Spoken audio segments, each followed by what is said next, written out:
তোকে তো বলেছি সায়ক রেলে চাকরি করে, মাইনেপত্র ভালোই, মানে কত কি পায় সেটা তুই একবার। না না গোপালদা, কে কত মাইনে পায় সেটা জানতে চাওয়াটা সমীচীন নয়। ওরা নিজেরা বুঝে নিজেদের মতন ভালো থাকবে, আমি তাতেই খুশি। না না, ওর নিজের কোয়ার্টার, আপনার মেয়ের কোনো অসুবিধাই হবে না।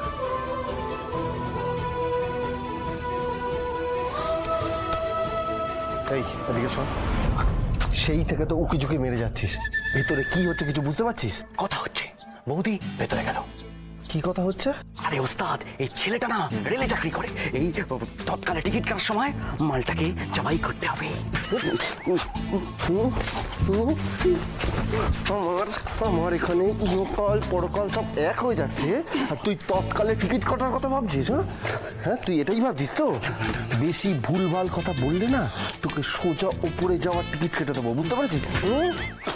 হ্যাঁ, যদি সবকিছু ঠিক থাকে, মানে সাথী যদি আমাকে পছন্দ করে, তাহলে এটুকুন কথা দিচ্ছি, ওকে ভালো রাখার জন্য আমি সবকিছু চেষ্টা করবো।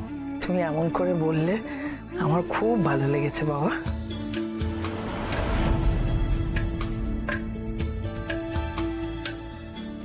ওই তো সাথীমা এসে গেছে।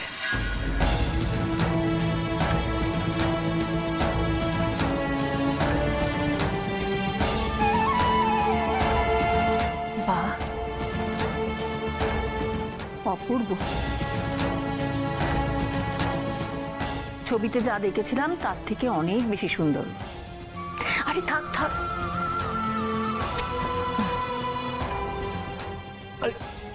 থাকবো থাক থাক থাক, হয়েছে হয়েছে।